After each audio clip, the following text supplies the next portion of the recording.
년도에 그런 이야기가 우리 방송으로 여러 번 나갔는데 카톡으로 왔던 아이들의 메시지 같은 것을 누가 지워버리는 그런 거 있잖아요. 확인한 부모님들만 지금 한 60여 분이 넘는데 저희가 뭐 그걸 갖다 그때 포렌식을 그런 생각까지는 못했어요. 근데 그걸 다 스샷을 다 찍어놨었어요. 찍어가지고 바보 같죠. 이걸 아이폰으로 그냥 바로 갔어야 되는데 이걸 또 삼성폰으로 간 거야. 안드로이드 폰으로. 그래서 기분 나쁘다고 이건 버려버리고 한 60여 분이 4월 18일 이전에 있는 통화 기록이 전부 다 하나도 없어요. 그러니까 그것도 미스테리고요. 수사 대상이니까요. 그 있을 수가 없는 일인데 사건에 아주 본질로 돌아가 보면 그런 거예요.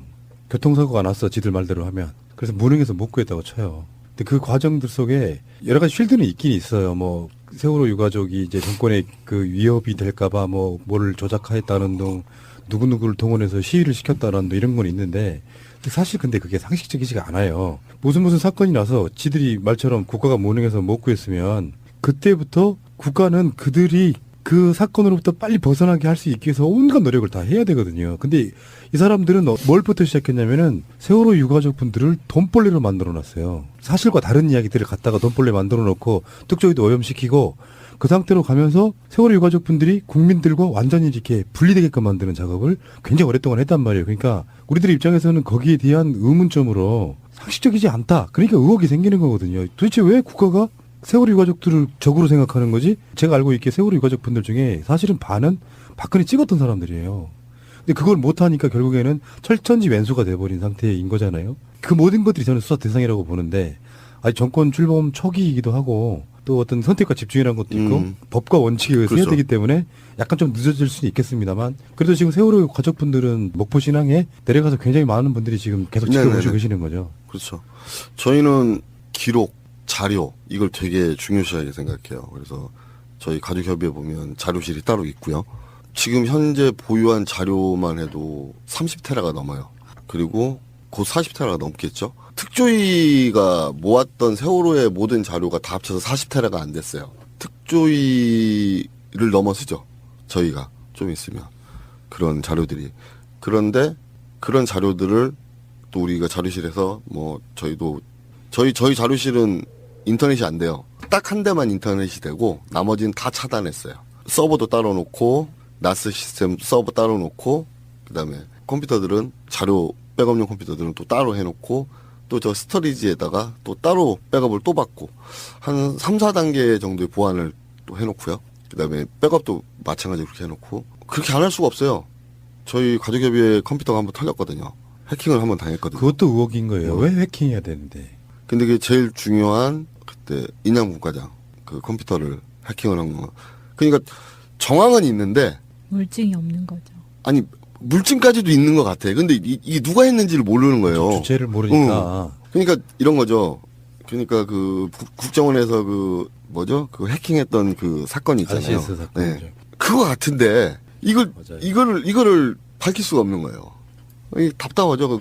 그냥 그 컴퓨터 하드 그대로 해서 금고에 넣어놨어요. 그 나중에 밝혀보려고. 저만 해도 간단하게 여기 골방에 앉아서 방송하는 차원인데 통신내역 조회 한 7번 당하겠더라고요. 그때 한참 그 이슈가 됐을 때. 근데 이게 방송 들으시는 분들이 이런 건 있어요. 이제 정권교체의 어떤 갈망이 정권교체 이루어지니까 일부의 분들은 그 세월에 대한 날카로움이랄까? 이런 게 좀 무뎌졌을 거라고 사실 솔직히 보는데 진상규명이라는 게 뭐냐면 다른 거 없어요. 무슨 사건이 일어났고 인과관계가 있을 때 이 행위가 납득이 되면 돼요. 충분히 이해가 돼야 되는데 납득이 안 된 상태로 이유 없는데 이상한 짓을 했어. 그러면 왜 그렇게 했는지 그 이유를 밝혀야 되는 것이 진상규명이에요. 저희 가족들은 안 구했다고 그래요. 못 구했다고 정부 발표대로 무능하고 구조 실패라고 생각하지 않고 안 구했다고 그래요. 우리 사전적인 의미로 실패라는 건 실패하려면 고난이 있어야 되거든요. 방해가 있어야 되고. 근데 그게 없었어요. 우리는 안 구했다고 그래요. 근데 우리는 의도성까지 보여. 우리가 보기에는. 그렇죠. 봅시다. 이제 침몰, 그다음에 구조, 그다음에 그 후에 이제 사후 처리라고 하기도 좀 말하기 좀 그렇지만, 그런데 침몰은 원인을 모르겠어요. 어떻게 침몰했는지 모르겠어요. 근데 구조 부분을 보니까 원래 의도성이 보여. 사후 처리는 아예 그냥 완전히 막 다 지우려고만 하고 완전히 의도성이 보이는 거예요. 그러면 좀 어려운 말을 쓸게요. 귀납법적으로 앞으로 가보자고요. 이렇게 침몰이 왜 침몰했는, 이 침몰 원인이 뭔데 이거 두 개를 감추려고 그래? 이런 생각이 드는 거예요. 그런데 가장, 침몰 원인을 가장 알 수 있는 게 뭐냐면 저 배거든요. 근데 배를 꺼냈는데, 이건 증거력을 거의 상실했다고 해야 되나? 막 이런 느낌이 드는 거예요. 보기에. 그렇죠. 좀 더, 그러네, 전문가들이 보면 또 틀리겠지만, 전 비전문가니까 보니까, 막 미치겠는 거예요. 근데 우리가 이제 놓치고 가는 부분들이 좀 있는 거예요. 뭐냐면, 우리가 세월호 참사 그 사고 시점을 어디로 볼 것이냐. 이거예요. 그러면 대부분 그냥 대각도 변침해서 화물이 쏠린 다음에 다시 복원력을 상실해가지고 그때부터 표류하다가 침수해서 이렇게 생각을 하고 있어요. 그런데 대각도 변침을 왜 했냐고. 이거에 대한 얘기는 아무도 없어요. 그렇지. 현상만 말하고 있어. 이게 가장 큰 포인트거든요. 침몰 원인의 가장 큰 문제점이 뭐냐면 대각도 변침을 왜 했냐는 거예요. 집안대로 자동으로 배가 이렇게 대각도 변침을 하지는 않을 거 아니에요. 원인이 있을 거 아니에요. 근데 흔히 말하는 외력설이라든지 이런 것들 지금 세월호 선체가 봐가지고는 거의 외력설은 좀 그렇고요. 앵커라든지 스테빌라이저라든지 특히 앵커 같은 경우는 그러니까 그 자체가 미스테리인 경우가 많아요. 이 사건 사후 처리에 있어갖고 아니 앵커를 바닷가같이 들어가서 그러니까 그게 정상적인 거라 그러면 배에 감겨 있었을 앵커잖아요. 배가 운항 중이었기 때문에 그걸 굳이 풀어서 다 잘라가지고 부산에 갖다 놓으면은 그 자체가 범인의 행위잖아요. 근데 거기에 대해서 지금도 책임진 사람 한 명도 없는 거죠. 그렇죠. 누가 그랬는지도 모르는 거고. 그러니까 요게 그 세월호 사건이라고 하는 것은요, 그냥 보통 사람들이 그냥 말하기 좋아해서 음모론을 꺼내는 게 아니라, 아까 제가 다 잊어버렸다 그랬는데, 너무 많이 다뤄서 잊어버린 거예요. 이건 도저히 말도 안 되는 사건인데, 거기를 지금, 아까 제가 좀 전에 말씀드렸던 것처럼, 이제 정권 교체가 됐으니까, 그냥 해경들이 무능했던 거야. 그리고 니들이 데모하려고 그러니까 박근혜가 좀 막았겠지. 이런 식으로 바라볼 문제가 전혀 아니라는 말씀을 드려야 되는 거예요, 이게. 무능하고 이런 걸로는 설명이 안 돼요. 단적인 예로 뭐냐면 세월호에서 SOS 구급 신호를 보냈단 말이에요. 그러면 그때 출동한 세력들이 구조 세력들이 헬기 3대, 그다음에 해경 1, 2, 3정, 그다음에 한문시감 군의 초계장도 왔어요. 한문시감. 그러면 거기에 또 CN 235기가 그 상공에 있었고, 그러면 여섯 대예요. 6대. 배, 비행기, 헬기 다 합쳐서 아무도 세월호하고 교신을 안 해요. 아무도 교신을 안 해요. 이거 웃기잖아요. 내가 니네 구하러 갈게 해야 되잖아요. 그리고 119에다가 지금이라도 제가 신고를 해서 119에다 전화를 해서 이런 상황입니다. 옆에 사람이 쓰러져 있습니다. 그러면 119 그 전화 받으신 분은 절대 제 전화를 끊지 않아요. 끊지 않고 그 사람 상태를 물어보고 그 사람은 어떻게 해야 되고, 내가 어린애면 옆에 있는 사람한테 어른이 옆에 계시면 바꿔달라고 그래서 얘기하게 하고. 그런데 여기는 세월호는 웃겨요. 그렇게 해가지고 해경한테 넘겼잖아요. 해경이 끊어버려요. 이게 말도 안 되는. 그리고 덕화가 이제 신고를 했잖아요. 덕화한테 위도 경도를 물어보면 걔가 위도 경도를 어떻게 하는 거예요? 승객이.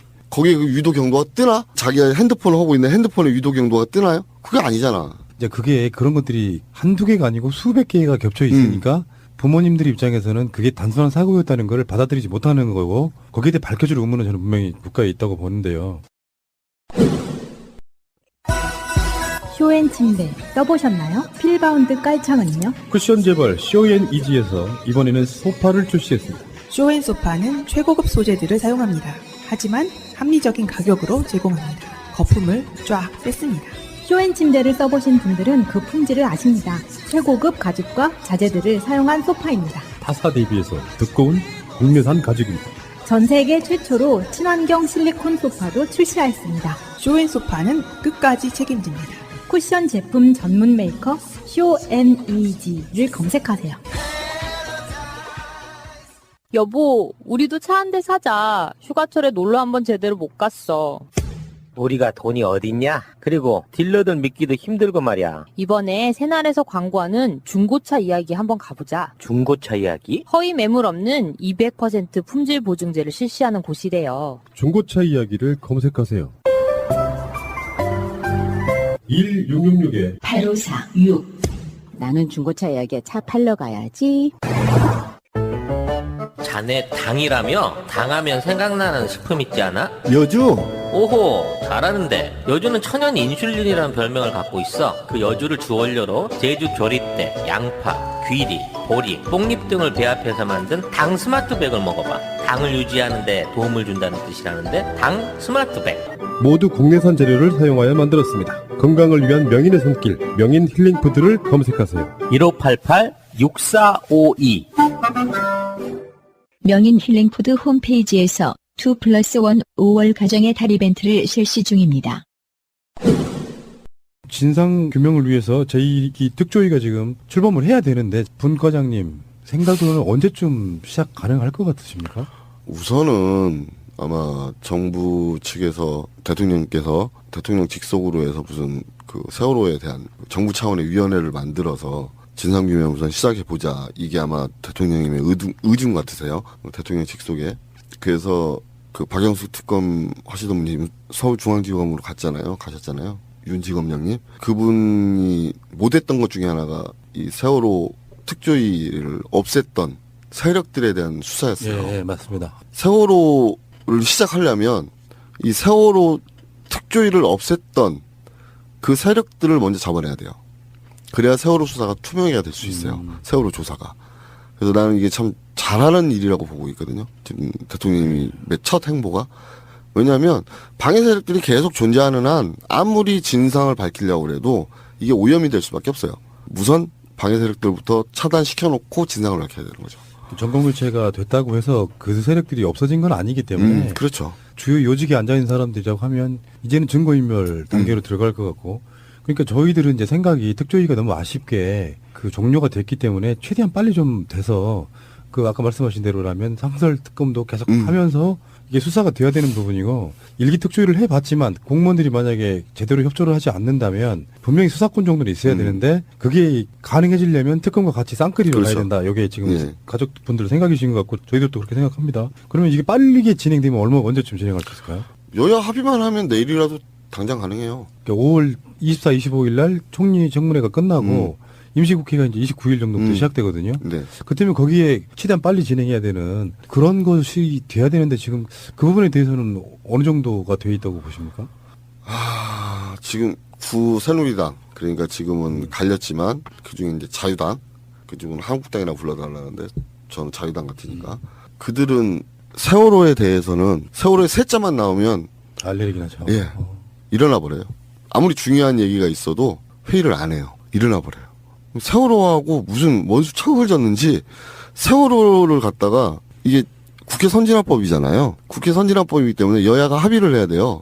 합의를 안 해주니까 지금 국회 선진화법의 맹점 중에 하나인 그 신속처리 법안으로 박주민 의원이 그 환노위에다가 넣어가지고 통과시켜버린 거거든요. 이게 또 어떻게 보면 날치기예요. 날치기 형식을 빌린 거예요. 어떤 면에서 보면. 하지만 박수도 이렇게 두 손바닥이 마주쳐야 박수가 쳐지는 거잖아요. 근데 한 손 아무리 해봐야 소리 안 나요. 여야 합의가 안 되는 거예요. 세월호는. 이게 참 이것도 미스테리잖아요. 알고 보면은 그래야 될 이유가 뭐가 있어요. 지금 최근에 그 유승민 의원 같은 경우에 대선 끝나고 나서도 제가 기억하기에 목포신앙을 간 것 같기도 한데 2번 오셨어요. 그런 것들이 가능한 사람들이 있고 또 유독히 세월호가 사실은 지들이 세월호를 탄압했으면 탄압했지 세월호 가족들이 자기들을 불편하게 한 건 없거든요. 그건 그렇게 나오는 것도 좀 이상하기도 하지만 그거는 뭐 이제 부수적인 문제라고 보고 어쨌건 빨리 출범을 해야 되는데 대통령도 당선된 지 얼마 안 돼서 바로 세월호 진상조사 다시 재수사하라는 그런 지시를 내린 거고요. 그러니까 전반적으로 지금 시스템과 진영을 갖추고 있는 상태인 것 같아요. 네네 그렇죠. 어차피 그런 걸 수사를 다시 하게 되면은 지금 이번에 그 우병우 같은 경우도 세월호 방해했던 거, 검찰 수사를 방해했던 것 때문에 지금 또다시 이 수사 선상에 오르고 있다고 그러는데 어쨌건 가족들 입장에서 이게 좀 빨리 좀 진행이 돼야 시간이 간다는 것 어마어마한 사건에 있어서는 증거 인멸 과정이 돼버리거든요. 이것도 당연히 늦었지만 지금이라도 하루라도 빨리 이게 출범하는 것이 그리고 정권 바뀌면 제 기대는 꽤 많은 제보와 양심 선언이 있지 않을까 특조위가 생긴다고 하면 그게 가장 저희가 바라는 모습 중에 하나고요. 그러니까 이런 거죠. 그 당시에 해군 삼함대 상황실에 앉아서 상황을 듣던 그 상황병이라든지 이런 사람들은 지금 다 이제 제대했잖아요. 그때 상황을 얘기해 줄 수 있거든요. 그때 무전 날라왔던 것들 이런 것들 전부 다 TRS 교신록 같은 거 내가 그거 이렇게 들었는데 그거 확인해 보면 될 거예요 라고 해주면 되거든요. 근데 이제 여태까지는 진짜 서슬퍼런 박근혜 정권 밑에서 그게 없었어요. 정말로. 그리고 있었어도 드러내려고 안 해요. 저희 가족들이 뭐 인양 국회의장님이나 저나 거의 전문가 수준으로 알 수밖에 없는 게 뭐냐면 누구 하나를 만나러 가요. 가면 얘기를 잘 안 해줘요. 그리고 끝에서 조금 흘려줘요. 그러면 그거 알려면 누구 찾아가야 됩니까? 그러면 또 그 사람 전화번호를 따요. 그 사람 찾아가요. 이걸 숱하게 한 거예요. 저하고 인양 국회의장하고. 그래서 저희 팀들이 그렇게라도 해서 저희는 저 배 빨리 인양해야 되고 또 진상규명을 위해서 자료 모아야 되고 자료 확보해야 되고 어떠한 자료가 있다 싶으면 무조건 쳐들어가서 자료 뺏어오고 이런 것들이 또 하라고 하면 아마 못할 것 같아요. 그 장원 분과장님, 이게 무슨 솔직히 말씀드리면 뭐 자식 죽은 사건에 직책받고 있는 게 참 부르기가 참 너무 죄송한 그런 직책이라서 우리 네네. 준영이 아버님 그런 생각 해보셨을 것 같아요. 뭐 아까도 그 비슷한 이야기 하셨는데 어떤 사건이 나서 그 사건을 파다가 보면 사실은 그게 전문가가 돼버리는 거고 본인이 생각하시기에 진상이 드러나진 않았지만 미루어 유추했을 때 세월호는 그냥 질문 한번 드려보는 거예요. 침몰의 고의성도 있다고 보십니까? 그런 증거들이 있다고 느끼십니까? 그건 좀 노코멘트. 답하기 힘드시다. 네. 고의로 구조하지 않은 것은 가능성이 있다고 보십니까? 네, 그건 예스. 그러니까 세월호 인양도 고의로 그건 우리가 대부분 네. 아는 이야기고요. 그러니까 우리들이 같이 싸우고 있는 거거든요. 그냥 제 인간적인 이야기를 하나 해보면 저는 세월호 사건을 접하면서 가장 충격적이었던 장면은 배가 뒤집어진 상태 그리고 가라앉고 있는 상태에 엄마 아빠들이 배를 빌려서 그 주위를 맴돌아요. 내 새끼가 지금 죽어가고 있는 상태를 맴돌아요. 그 감정으로 싸웠거든요. 저희들도. 내 새끼가 진짜 그 상황에 갇혀 있다고 하면 나도 똑같이 싸웠을 거다. 여기 뭐 돈 몇 푼 쥐어주고 잊어 또는 뭐 이렇게 한다는 것 자체가 말이 안 되는 거거든요. 그 간절함이 세월호 집회를 하면 사람들이 줄어들고 있긴 했지만 그 세월호 날 아침부터 시작해서 한 일주일여 동안은 TV만 켜면 구한 아이들 없나 하고 모든 국민이 같이 텔레비를 지켜봤던 그 이후에 박근혜가 어떻게 그 사람들을 위로하고 조치를 취하는가를 지켜봤던 사람들이 나중에 질려버리는 상태가 걸리기까지 한 1, 2년, 2, 3년 걸렸던 거고요. 정권 교체의 사실은 가장 밑바닥의 첫 시작은 저는 세월호 사건인 건 당연하고 그리고 그 징조 하나가 총선이었다고 보는 거거든요. 이 정권한테는 그렇죠. 그런 거 맡길 수 없다. 그러니까 그런 공감대가 있는 분들이라서 저는 이제 가족분들께 그런 얘기를 하나 드리고 싶은 거예요. 당당하게 하시라. 예쁘게 뭐 카톡으로 돌렸다고 하지만 그 감정에 동조하지 않으니까 지금까지 박근혜가 국민들로부터 탄핵받았다고 생각이 드는 거거든요. 헌법재판소에서도 뭐 법리적으로는 그렇다고 치더라도 사실은 세월호에 관련돼 있는 박근혜 씨의 태도가 굉장히 문제가 있었다라고 얘기했던 것처럼. 근데 이게 한 3년쯤 이렇게 탄압을 받으면은 일종의 본인들 스스로가 이렇게 저하게 되는 게 있어요. 나를 이상하게 생각하지 않을까, 우리를 나쁜 사람으로 보지 않을까 하는 그 시선들이 당당하게 말을 못하는 거라고 생각이 들거든요. 문재인 대통령이 당선되고 나서 제일 먼저 만났던 사람들이 유가족분들이었습니다. 최소한 이쪽 사람들 그리고 박근혜가 싫어진 저쪽 사람들 포함하면은 전 최소한 제가 우리나라 국민들의 한 3분의 2는 세월호 가족들이 좀 당당해졌으면 좋겠다라고 이야기할 수 있을 것 같아요. 그 정도 되지 않았습니까? 당당이요. 자식 잃은 놈들이 어떻게 당당할 수 있죠? 진상규명 해달라고 말하는 거 당당함. 당당하게 말해라 이런 뜻이죠. 그건 당당하게 얘기하고요. 어디에 가서든지 그 얘기는 똑바로 합니다. 원인과 과정과 그다음에 결말이 아주 보수적인 시선에서 봐서 그러니까 소위 말하는 진보와 보수를 나눴을 때 아주 보수적인 정말 보수적인 사람들이 봐서도 이렇게 해서 못 구했고 안 구했고 이렇게 해서 이런 사람들이 처벌받아야 되고 이런 사람들은 책임이 있구나. 저는 이게 진상규명이라고 생각하거든요. 제가 생각하는 진상규명은 우리 가족들만이 이래서 이렇게 된 거야 아는 게 진상규명이 아니라고 생각을 해요. 제가 생각하는 진상규명은 국민 대부분이 우리 세월호를 알고 있는 국민 대부분이 원인이 이거였고 과정 속에서 얘들이 왜 안 구했고 또 왜 탄압을 했고 이게 다 이해가 돼야 된다고 생각을 해요. 상식선에서 납득시킬 수 있어야 된다고 생각해요. 이게 저는 진상규명이라고 생각하는 거거든요. 근데 이게 가장 어려울지도 몰라요. 솔직히 말해서 그냥 저희들끼리만 이게 진상규명이야 할 수도 있어요. 뭐 해가지고 발표할 수도 있고, 가족들이 생각하는 진상규명은 진상은 이거야 발표할 수도 있고, 가족들이 생각하는 의문점들 그거 다 나열할 수도 있고. 하지만 저희 가족들이 진상규명에 대해서만큼은 가장 보수적인 사람까지도 다 납득할 수 있어야 된다는 게 저희 가족들의 생각이에요. 우리 가족만이 아닌 모든 국민들이 다 납득할 수 있는. 세월호 참사 전에 100명 이상 죽은 참사들이 한 5건 정도가 있는데요. 그 전 서해 페리오는 잘 아시니까 그 전에 한성호, 남영호, 한성호 같은 경우는 조도 그 동호차도 바로 앞에 1인당 50만 원씩 주고 해결 본 거예요. 그 박정희 정권 때 한 거예요. 박근혜 정권에 와서 또 이 세월호가 참사가 터진 거예요. 우리는 더 이상 이런 참사 다시는 나지 않게 해달라고 여태까지 싸운 거고, 그런 참사가 없는 나라를 만들기 위해서 여태까지 안전한 사회를 만들기 위해서 싸운 건데, 제가 어제 스텔라 데이지오 가족들을 만나고 왔어요. 그래도 제가 싸우면은 좀 한 3년 정도 싸우다 보니까 어떤 방법으로 싸워야 되고 어떤 방법으로 접근해야 된다는 것 정도는 제가 약간이라도 코멘트를 해줄 수 있겠더라고요. 가서 그분들 지금 되게 마음이 급하죠. 어디에다 하소연할지를 모르니까 청와대로 가신 거예요. 청와대가 무조건 다 맞는 건 아니거든요. 그런데 청와대에서 사회참여 수석인가요? 하승창님. 네, 하승창 수석님이 나오셨더라고요. 비서관님 같이 나와가지고 같이 대화하시고, 그걸 딱 보면서 다르죠, 확실히. 저는 격세지감을 느꼈어요, 진짜. 이게 그 문재인 후보가 한국노총하고 협약식 하러 가는 빌딩 앞에 스텔라 데이지오 가족분들이 하소연을 합니다.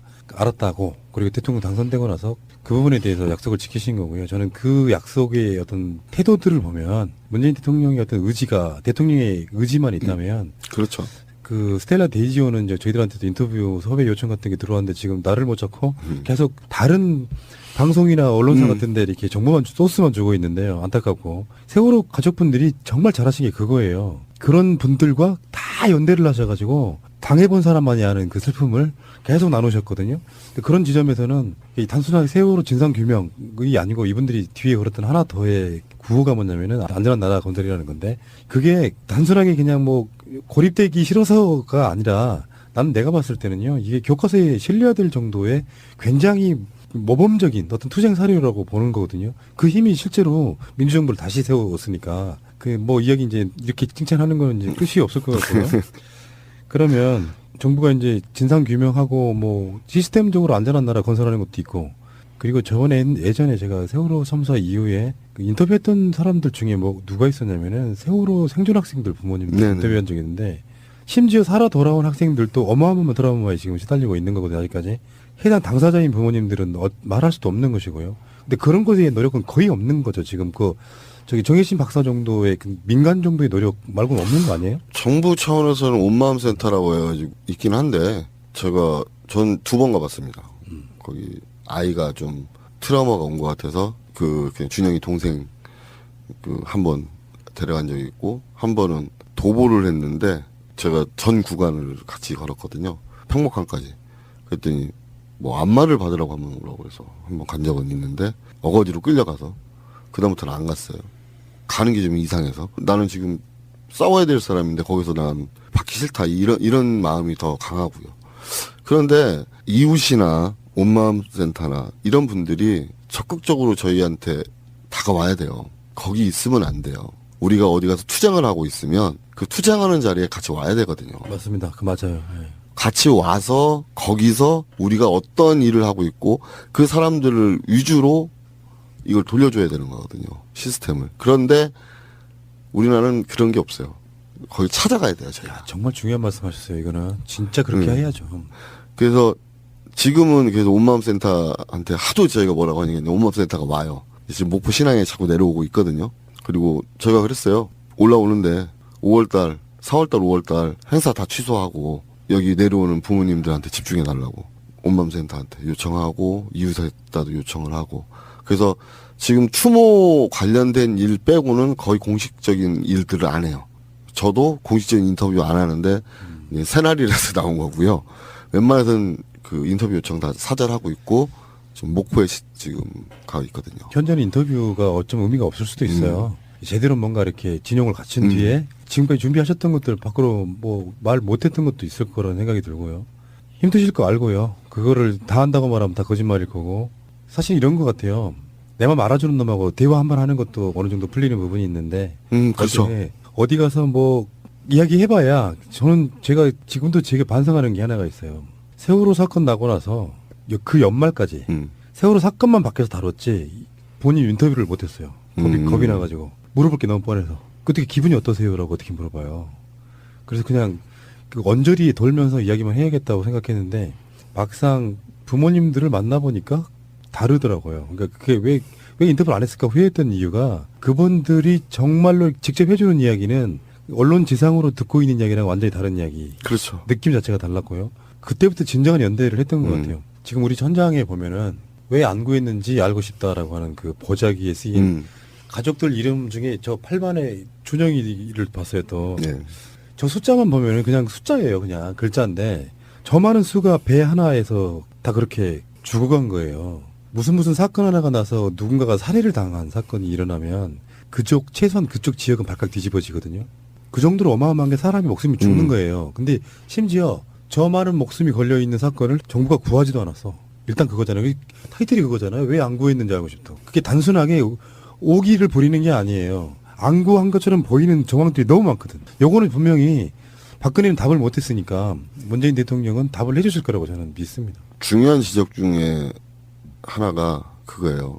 숫자로 본다는 거. 우리는 한 명 한 명의 이름을 한 명 한 명이 다 우주거든요. 그렇죠. 소중한 우리 자식들이기 때문에. 미래고. 그런데 박근혜 정권은 5천만 분의 304로 본 거예요. 이 304명이라는 이 304라는 숫자를 강조한 그 이유가 뭐냐면 5천만 분의 304라는 거예요. 얼마 안 냈나 이거예요. 죽든 말든 상관없다는 이런 태도. 이게 진짜 고쳐야 될 거거든요. 단 한 명의 국민이라도 살려야 된다는 이런 마인드가 없는 거예요. 이 자체가 우린 진짜 뼈저리게 느낀 거예요. 평목항에서부터 공무원들의 그 안일한 태도 그리고 탁상 행정 뭐 이런 것들을 너무 많이 봐왔기 때문에 이제 공무원들이 어떻게 할지를 이제 우리가 미리 알아요. 그래서 이제 뭐 공무원들이랑 얘기하다 보면 뒤로 살짝 돌아가지고 제 다음에 무슨 얘기한다 그러면 그대로 그 얘기해요. 그 정도로 뻔해요 답이. 세월호 인양이 6월달 정도 될 거라고 대부분 사람들이 생각하고 있었잖아요. 저희는 4월달에 될 줄 알았어요. 왜? 대선 전에 올려놔야 누가 대통령이 되든 해수부에서 우리 올렸지 않냐고 얘기할 근거가 되거든요. 우리는 4월달에 올릴 줄 알았어요. 저 배. 배가 만약에 뭐 급변침이었든 뭐였든 간에 급격하게 물이 빨리 들어가고 무너졌다고 하면 어마어마한 구멍이 있었을 수 있잖아요. 근데 배를 끌어올리고 봤더니 배가 구멍이 막 이따만한 게 막 여러 개 있고 137개인가 뭐 제 기억하기에 뚫려 있는데 그 자체는 사실 증거로서 가치가 없는 거예요. 이 사람들은 실드는 항상 있어요. 이 해경이 무능에서부터 시작해가지고 이거 저 에어백 집어넣어가지고 배 올리려다 보니까 구멍 뚫은 거야. 그러니까 실드는 항상 있는데 결론적으로 말하면 실패. 그걸로 인양 못했어. 그래갖고 다른 방식으로 끌어올렸죠. 와이어 여러 개 매달아가지고. 그러면 여기에 대해서 오다를 준 사람은 사실 한두 사람 정도밖에 안 되겠지만 그런 것들이 하나만 밝혀지면요. 이게 실을 얼개처럼 풀릴 거라고 저는 생각을 하거든요. 그렇죠. 그러니까 이제 증거로서 가치는 사실 별로 없다고 보는 것이고 증거 인멸에 정황은 있는 거죠. 배에다 구멍을 뚫어놨는데 그게 순수하게 에어백용이 아니고 진짜 중요한 줄 수 있는 증거를 도려내버린 거라면 그러니까 배라는 건 그런 거예요. 배를 끌어올리면 뭘 볼 수 있냐고? 예를 들면 이런 거 있을 수 있죠. 배에 만약에 CCTV, DVR이나 이런 것들이 배를 끌어올렸는데 그 상태로 그대로 있는 상태였다면. 근데 이제 뭐 DVR 같은 경우는 그 전에 떼내 왔다든지 없어졌다라든지 등등의 이유로 인해서 무슨 일이 일어났는지는 모르는데 무슨 일이 일어났는지 가리고 싶어하는 누군가는 있구나라고 알 수 있는 거거든요. 이번 세월호는 부모님들의 이런 어마어마한 지나고 보면 또 한 점관잖아요. 그렇죠. 오랜 시간이 되게 점 같은 건데 그 어마어마한 노력으로 사회적으로 시선을 놓지 않게끔 계속해서 노력을 해오셨고 그게 대통령이 되신 분까지도 굉장히 머릿속에 중요한 사업으로 인식되어 있는 한 저는 진실규명은 분명히 된다고 보고요. 그게 언제가 될지는 정확히 모르겠습니다. 이게 문재인 대통령도 사실은 지금은 기득권 아니에요. 세월호 사건에 관련한 당사자들은 전부 다 기득권이 있는 사람들이기 때문에 3년이라는 시간은 아마 어마어마한 증거인멸이 있었을 거라고 봅니다. 지금 인양 방식에 대해서 지금 잠깐 언급하셨는데 저희가 그걸 무지하게 반대한 방식이거든요. 왜냐하면 불가능한 방식이에요. 그 방식은. 우선 에어백을 넣는다는 자체가 기압차 때문에 에어백이 터져버려요. 올라오다가. 그렇기 때문에 그건 말도 안 되는 방식이고요. 두 번째가 에어백을 크레인으로 저 자체를 크레인으로 들어 올린다고 그랬잖아요. 크레인 높이가 100m가 넘어요. 14,000톤 크레인이면 그 100m 꼭대기에 바람이 0.5m 이내, 파도가 1m 이내가 5일 동안 지속돼야만이 그 작업을 할 수 있어요. 근데 그 동네가 진도 앞바다 동거차도 앞바다 그 맹골수로 그 동네가 한 3년에 한 3일 나오나? 그 정도의 날씨가? 그 우리가 안 된다고 그랬거든요. 유가족들이. 그 방식이 안 된다. 지금 맨 마지막에 쓴 텐덤 리프팅 방식이라고 해서 양쪽 바지에서 끌어올리는 방식. 이 방식밖에 없다. 왜 이거 채택을 안 하고 크레인 방식을 채택을 했냐. 걱정하지 말아요. 전문가들이 전부 다 계산 다 해가지고 한 거라고. 결국은 다시 돌아갔죠. 정책을 뭔가 좀 잘못해갖고 실패할 수는 있는데 너무 그런 게 이렇게 잦아버리니까 이 새끼들이 일부러 안 올리려고 저렇게 일부러 그러니까 조금만 전문가라면 그게 말이 안 된다는 걸 저희들도 네. 뭐 각종 전문가 분들로부터 그런 얘기 수도 없이 들었기 때문에 저건 말도 안 되는 방식이라고 얘기를 했음에도 불구하고 결국에는 끌어올린 방식은 다른 방식. 그러면 지들이 구멍 뚫기 위한 것밖에 더 되냐고요. 증거인멸. 그리고 해수부에서 아주 재밌는 얘기거든요. 해수부에서 세월호만 거쳐가면 영전이 돼요. 승진하고. 진짜 미치겠네. 그리고 해경도 마찬가지고. 세월호만 거쳐가면 영전을 해요. 수고했다고. 도대체 뭘 수고했는데? 아버님 앞으로 이런 이야기를 훨씬 많이 해야 될 날이 훨씬 많을 텐데. 그렇죠. 최소한 저는 그런 게 봐요. 문재인 대통령 임기 안에는 진상규명이 되겠죠. 좀 길어지더라도. 지난 3년 짧게 한번 수레를 한번 해보십시오. 어떤 세월이었어요? 정말 앞만 보고 왔고요. 내가 안 하면 누가 할까? 내 새끼 일을. 앞만 보고 왔고요. 진인사 대청명이라고 하죠. 그래서 지금 대통령도 바뀐 것 같고요. 정권도 바뀐 것 같고요. 저는 우리 아들한테 소중한 선물을 하나 받았죠. 준영이한테. 아픔을 보는 눈. 그 사람들이 왜 아픈지. 아픔을 보는 눈을 받아서 평생 아마 세월호 참사의 진상규명이 완료되더라도 아마 이쪽에서 계속 뭐 사회운동 쪽에서 하지 않을까 이런 생각을 해요. 왜냐하면 그전에는 그냥 이렇게 넘어갔던 일들이 지금은 아픈 사람들이 눈에 보이는 거예요. 이 사람들이 왜 이 찬바닥에 누워있지? 이 사람들이 왜 이러고 있지? 이런 게 눈에 보이는 거예요. 그래서 우리 준영이가 나한테 커다란 선물을 해주고 갔구나. 여태까지 아빠가 했던 일들이 잘못된 일이 아니구나. 그리고 저는 자기 전에 아니면 뭐 이렇게 준영이 사진 볼 때마다 항상 물어봐요. 우리 아들한테. 아빠 잘하고 있지? 제 소원이 그거예요. 제가 죽어서 준영이 앞에 가가지고 아빠 이만큼 했어. 너 때문에 이만큼 했으니까 아빠 잘했지? 그러면 준영이가 아빠 잘했어요 소리 한마디 딱 들으려고 지금 하는 거거든요. 정말 3년 넘게 열심히 싸웠습니다. 국민 여러분 성원해 주시고 지지해 주시고 그 추운 날, 그 비 오는 날, 그 바람 부는 날, 그 눈 오는 날 전부 우리 옆에 계셔 주시고 물대포 맞아가면서 캡사이신 맞아가면서 전 우리 국민들한테 정말 우리랑 같이 해주신 분들한테 너무 감사드리고요. 앞으로 해야 될 일들이 또 한 3년은 남은 것 같아요. 제 생각에는. 왜냐하면 3년 동안 숨긴 걸 다시 찾아내려면 3년 이상의 세월이 걸리겠죠. 그런데 어찌 보면 또 쉽게 찾아질 수도 있다고 보니까 좀 희망적으로 좀 생각하고 싶어요.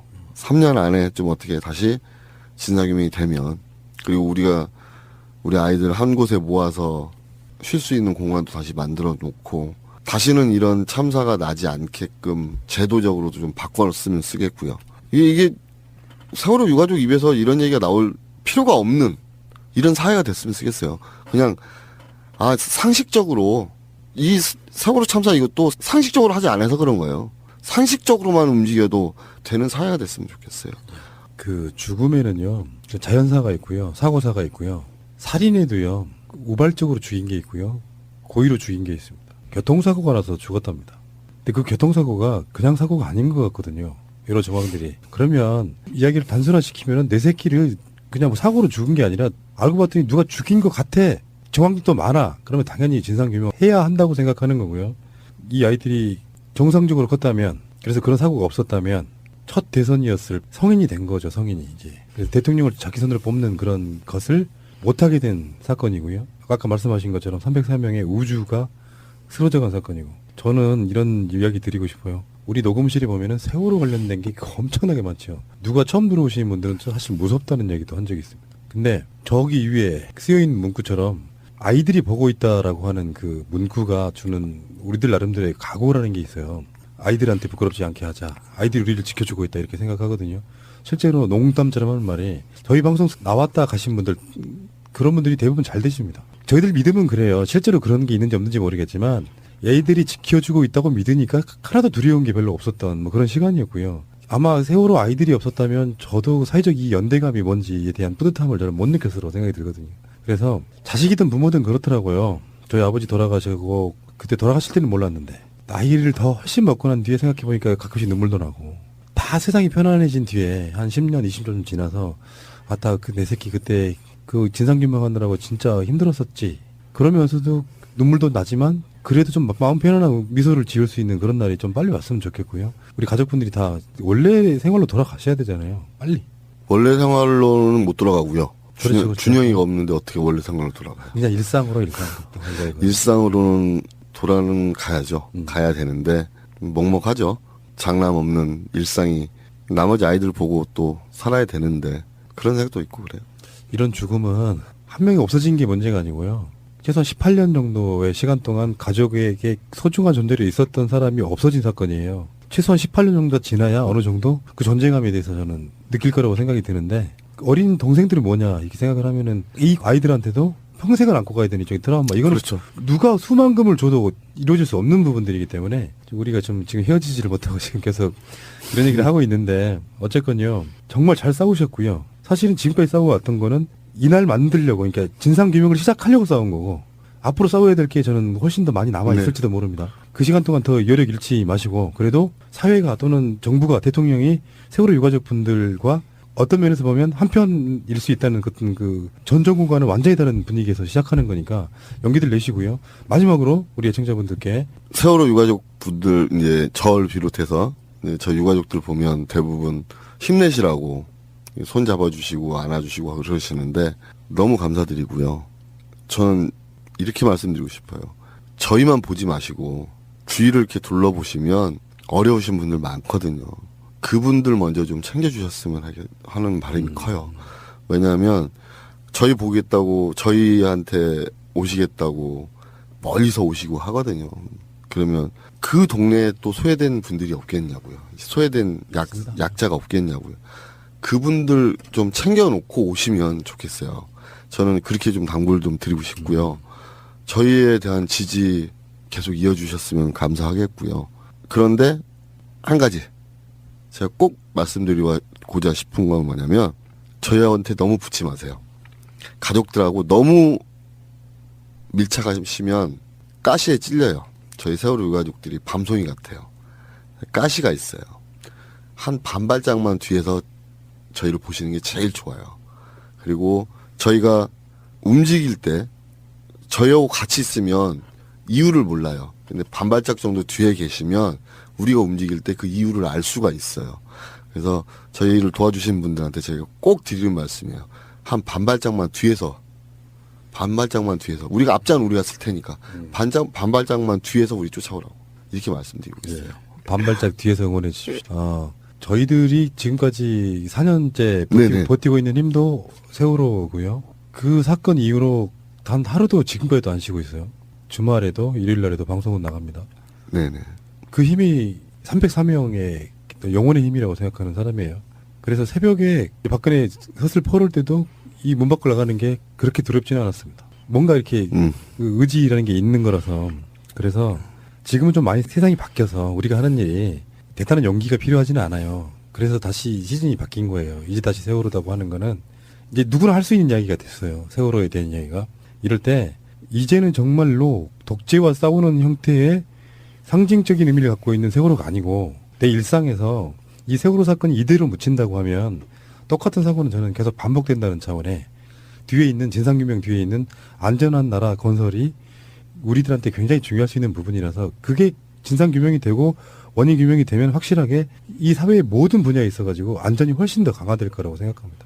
그게 이제 세월호 가족분들이 나중에 한 20, 30년 후에라도 무슨 건물 하나를 보고 저게 세월호로부터 시작한 그런 보람을 느낄 수 있을 때까지는 지금 우리는 계속 싸워야 된다고 생각합니다. 자, 가족분들 나오셔가지고 연대감 느낄 때는 막 그 인터뷰가요. 막 이상하게 막 찌릿찌릿한 게 좀 있어요. 감사드리고요. 그 중간에 이제 특조위도 다시 생기고 뭐 특검도 하게 되고 네네. 그러면은 그때마다 제가 모셔가지고 여쭤볼 네네. 기회가 굉장히 많을 거라고 생각이 들고요. 여러 번 뵙는 걸로 한번 하겠습니다. 네, 알겠습니다. 고맙습니다. 네, 감사합니다. 진상규명 우선 시작해보자. 이게 아마 대통령님의 의중 같으세요. 대통령 직속에. 그래서 그 박영수 특검 하시던 분이 서울중앙지검으로 가셨잖아요. 윤지검장님. 그분이 못했던 것 중에 하나가 이 세월호 특조위를 없앴던 세력들에 대한 수사였어요. 예, 맞습니다. 세월호를 시작하려면 이 세월호 특조위를 없앴던 그 세력들을 먼저 잡아내야 돼요. 그래야 세월호 수사가 투명하게 될 수 있어요. 세월호 조사가. 그래서 나는 이게 참 잘하는 일이라고 보고 있거든요. 지금 대통령님이 첫 행보가. 왜냐하면 방해 세력들이 계속 존재하는 한 아무리 진상을 밝히려고 해도 이게 오염이 될 수밖에 없어요. 우선 방해 세력들부터 차단시켜놓고 진상을 밝혀야 되는 거죠. 전공일체가 됐다고 해서 그 세력들이 없어진 건 아니기 때문에 그렇죠. 주요 요직에 앉아있는 사람들이라고 하면 이제는 증거인멸 단계로 들어갈 것 같고 그러니까 저희들은 이제 생각이 특조위가 너무 아쉽게 그 종료가 됐기 때문에 최대한 빨리 좀 돼서 그 아까 말씀하신 대로라면 상설 특검도 계속 하면서 이게 수사가 돼야 되는 부분이고 일기 특조위를 해봤지만 공무원들이 만약에 제대로 협조를 하지 않는다면 분명히 수사권 정도는 있어야 되는데 그게 가능해지려면 특검과 같이 쌍끌이로 그렇죠. 가야 된다. 이게 지금 예. 가족분들 생각이신 것 같고 저희들도 그렇게 생각합니다. 그러면 이게 빠르게 진행되면 언제쯤 진행할 수 있을까요? 여야 합의만 하면 내일이라도 당장 가능해요. 그러니까 5월 24, 25일 날 총리 청문회가 끝나고 임시국회가 이제 29일 정도부터 시작되거든요. 네. 그때면 거기에 최대한 빨리 진행해야 되는 그런 것이 돼야 되는데 지금 그 부분에 대해서는 어느 정도가 돼 있다고 보십니까? 지금 새누리당 그러니까 지금은 갈렸지만 그중에 이제 자유당 그중은 한국당이라고 불러달라는데 저는 자유당 같으니까 그들은 세월호에 대해서는 세월호의 셋자만 나오면 알레르기 나죠. 예 일어나 버려요. 아무리 중요한 얘기가 있어도 회의를 안 해요. 일어나 버려요. 세월호하고 무슨 원수 척을 졌는지 세월호를 갖다가 이게 국회 선진화법이잖아요. 국회 선진화법이기 때문에 여야가 합의를 해야 돼요. 합의를 안 해주니까 지금 국회 선진화법의 맹점 중에 하나인 그 신속처리 법안으로 박주민 의원이 그 환노위에다가 넣어가지고 통과시켜버린 거거든요. 이게 또 어떻게 보면 날치기예요. 날치기 형식을 빌린 거예요. 어떤 면에서 보면. 하지만 박수도 이렇게 두 손바닥이 마주쳐야 박수가 쳐지는 거잖아요. 근데 한 손 아무리 해봐야 소리 안 나요. 여야 합의가 안 되는 거예요. 세월호는. 이게 참 이것도 미스테리잖아요. 알고 보면은 그래야 될 이유가 뭐가 있어요. 지금 최근에 그 유승민 의원 같은 경우에 대선 끝나고 나서도 제가 기억하기에 목포신앙을 간 것 같기도 한데 2번 오셨어요. 그런 것들이 가능한 사람들이 있고 또 유독히 세월호가 사실은 지들이 세월호를 탄압했으면 탄압했지 세월호 가족들이 자기들을 불편하게 한 건 없거든요. 그건 그렇게 나오는 것도 좀 이상하기도 하지만 그거는 뭐 이제 부수적인 문제라고 보고 어쨌건 빨리 출범을 해야 되는데 대통령도 당선된 지 얼마 안 돼서 바로 세월호 진상조사 다시 재수사하라는 그런 지시를 내린 거고요. 그러니까 전반적으로 지금 시스템과 진영을 갖추고 있는 상태인 것 같아요. 네네 그렇죠. 어차피 그런 걸 수사를 다시 하게 되면은 지금 이번에 그 우병우 같은 경우도 세월호 방해했던 거, 검찰 수사를 방해했던 것 때문에 지금 또다시 이 수사 선상에 오르고 있다고 그러는데 어쨌건 가족들 입장에서 이게 좀 빨리 좀 진행이 돼야 시간이 간다는 것은 어마어마한 사건에 있어서는 증거 인멸 과정이 돼버리거든요. 이것도 당연히 늦었지만 지금이라도 하루라도 빨리 이게 출범하는 것이 그리고 정권 바뀌면 제 기대는 꽤 많은 년도에 그런 이야기가 우리 방송으로 여러 번 나갔는데 카톡으로 왔던 아이들의 메시지 같은 것을 누가 지워버리는 그런 거 있잖아요. 확인한 부모님들만 지금 한 60여 분이 넘는데 저희가 뭐 그걸 갖다 그때 포렌식을 할 그런 생각까지는 못했어요. 근데 그걸 다 스샷을 다 찍어놨었어요. 찍어가지고 바보 같죠. 이걸 아이폰으로 그냥 바로 갔어야 되는데 이걸 또 삼성폰으로 간 거야. 안드로이드 폰으로. 그래서 기분 나쁘다고 이건 버려버리고 한 60여 분이 4월 18일 이전에 있는 통화 기록이 전부 다 하나도 없어요. 그러니까 그것도 미스테리고요. 수사 대상이니까요. 그 있을 수가 없는 일인데 사건에 아주 본질로 돌아가 보면 그런 거예요. 교통사고가 났어, 지들 말대로 하면. 그래서 무능해서 못 구했다고 쳐요. 근데 그 과정들 속에 여러 가지 쉴드는 있긴 있어요. 뭐 세월호 유가족이 이제 정권의 그 위협이 될까봐 뭐 뭐를 조작하였다는 등 누구누구를 동원해서 시위를 시켰다는 등 이런 건 있는데 사실 근데 그게 상식적이지가 않아요. 무슨 사건이 나서 지들이 말처럼 국가가 무능해서 못 구했으면 그때부터 국가는 그들이 그 사건으로부터 빨리 벗어나게 할 수 있기 위해서 온갖 노력을 다 해야 되거든요. 근데 이 사람들은 뭘부터 시작했냐면은 세월호 유가족 분들을 돈벌레로 만들어 놨어요. 사실과 다른 이야기들을 갖다가 돈벌레 만들어 놓고 특조위도 오염시키고 그 상태로 가면서 세월호 유가족 분들이 국민들과 완전히 이렇게 분리되게끔 만드는 작업을 굉장히 오랫동안 했단 말이에요. 그러니까 우리들 입장에서는 거기에 대한 의문점으로 상식적이지 않다. 그러니까 의혹이 생기는 거거든요. 도대체 왜 국가가 세월호 유가족들을 적으로 생각하는 거지? 제가 알고 있기에 세월호 유가족 분들 중에 사실은 반은 박근혜 찍었던 사람들이에요. 근데 그걸 못하니까 결국에는 철천지 왼수가 돼버린 상태인 거잖아요. 그 모든 것들이 저는 수사 대상이라고 보는데 아직 정권 출범 초기이기도 하고 또 어떤 선택과 집중이라는 것도 있고 법과 원칙에 의해서 그렇죠. 해야 되기 때문에 약간 좀 늦어질 수는 있겠습니다만 그래도 지금 세월호 가족분들은 목포 신앙에 내려가서 굉장히 많은 분들이 지금 계속 지켜보시고 네네네. 계시는 거죠. 그렇죠. 저희는 기록, 자료 이걸 되게 중요시하게 생각해요. 그래서 저희 가족협의회 보면 자료실이 따로 있고요. 지금 현재 보유한 자료만 해도 30테라가 넘어요. 그리고 곧 40테라가 넘겠죠. 특조위가 모았던 세월호의 모든 자료가 다 합쳐서 40테라가 안 됐어요. 특조위를 넘어서죠. 저희가 좀 있으면 그런 자료들이. 그런데 그런 자료들을 또 우리가 자료실에서 뭐 저희 자료실은 인터넷이 안 돼요. 딱 한 대만 인터넷이 되고 나머지는 다 차단했어요. 서버도 따로 놓고 나스 시스템 서버 따로 놓고 그다음에 컴퓨터들은 자료 백업용 컴퓨터들은 또 따로 해놓고 또 저 스토리지에다가 또 따로 백업을 또 받고 한 3, 4단계 정도의 보안을 또 해놓고요. 그다음에 백업도 마찬가지로 그렇게 해놓고 그렇게 안 할 수가 없어요. 저희 가족협의회 컴퓨터가 한번 털렸거든요. 해킹을 한번 당했거든요. 그것도 의혹인 거예요. 왜 해킹해야 되는데? 근데 그게 제일 중요한 그때 인양분과장 그 컴퓨터를 해킹을 한 거. 그러니까 정황은 있는데 물증이 없는 거죠. 아니 물증까지도 있는 것 같아. 근데 이게 누가 했는지를 모르는 거예요. 주체를 모르니까. 그러니까 이런 거죠. 그러니까 그 국정원에서 그 뭐죠? 그 해킹했던 그 사건이 있잖아요. RCS 사건이죠. 그거 같은데 맞아요. 이거를 밝힐 수가 없는 거예요. 답답하죠. 그냥 그 컴퓨터 하드 그대로 해서 금고에 넣어놨어요. 그 나중에 밝혀보려고. 저만 해도 뭐 간단하게 뭐 하는 제보와 양심선언이 있지 않을까. 특조위가 생긴다고 하면. 그게 가장 저희가 바라는 모습 중에 하나고요. 그러니까 이런 거죠.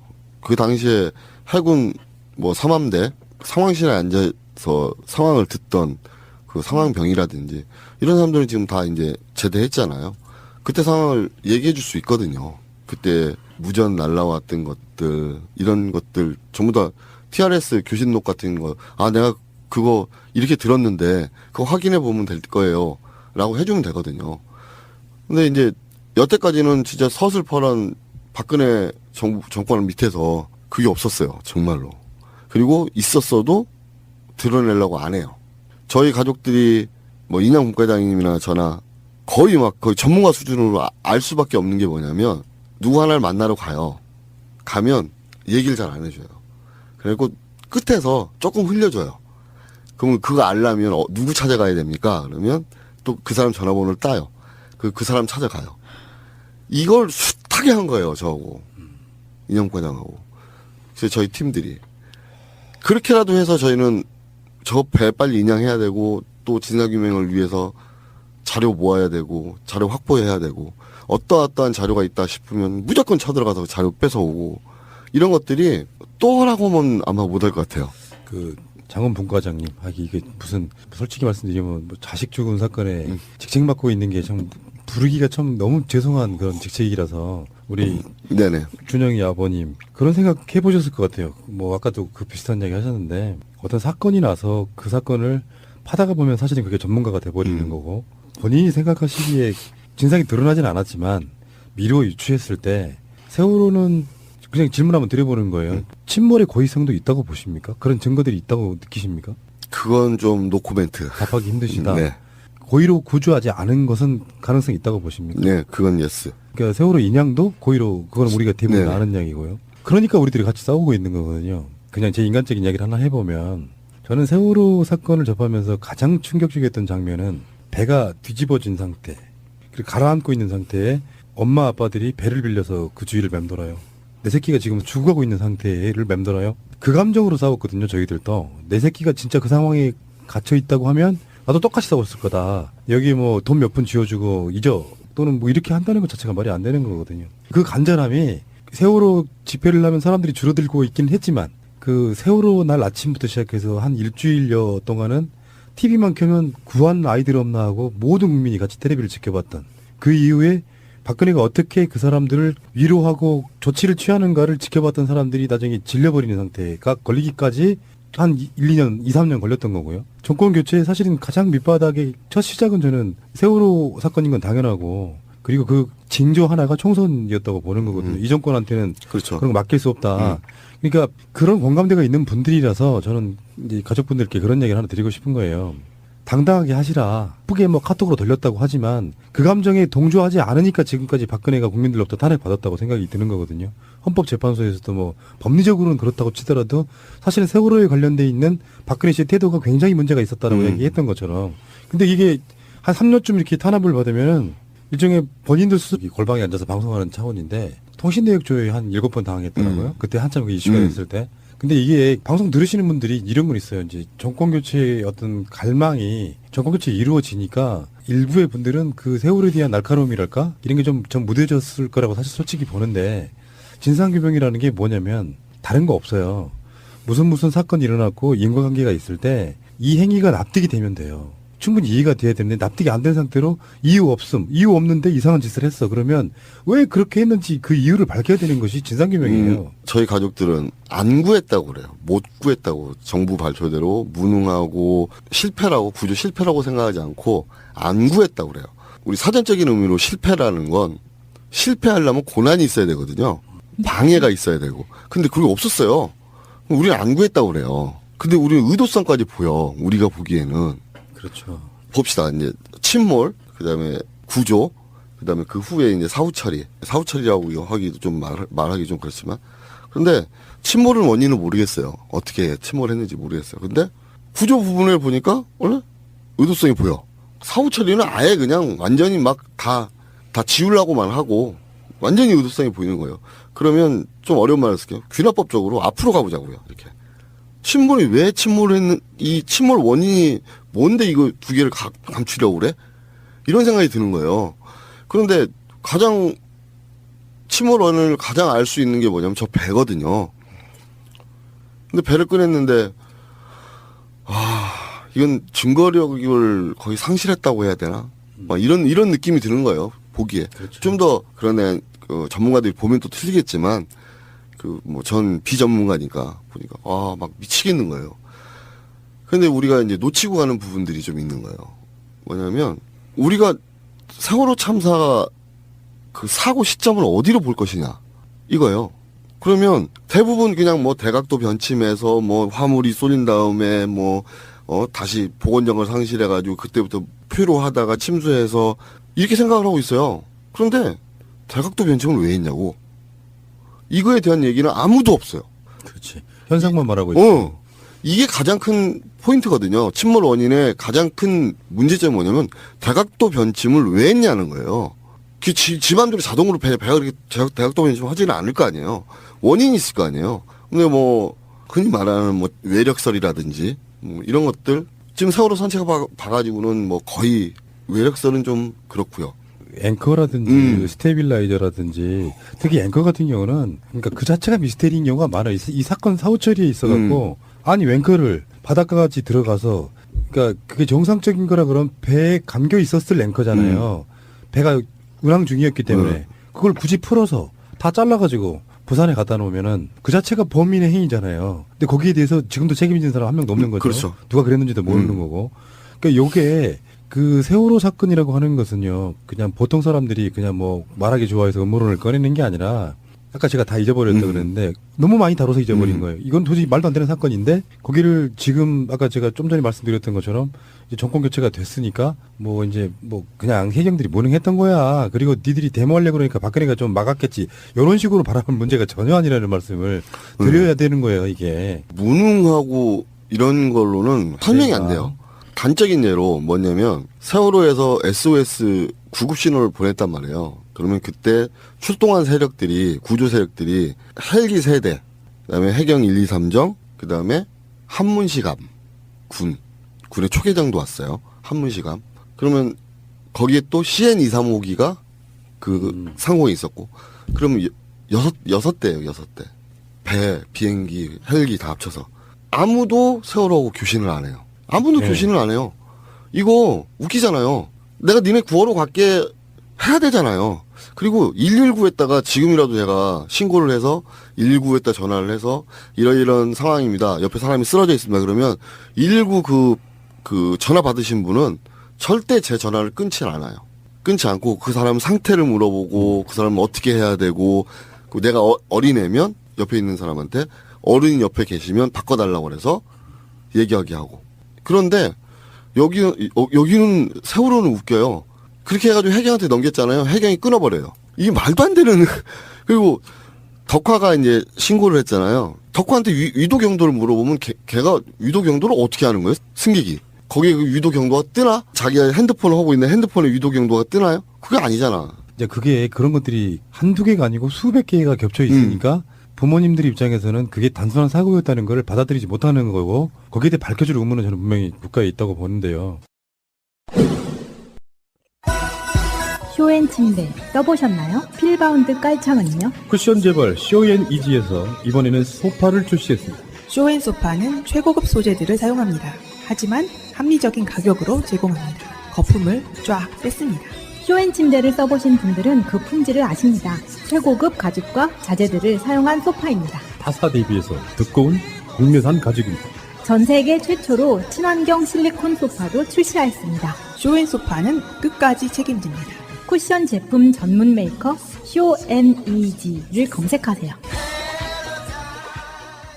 여보, 우리도 차 한 대 사자. 휴가철에 놀러 한번 제대로 못 갔어.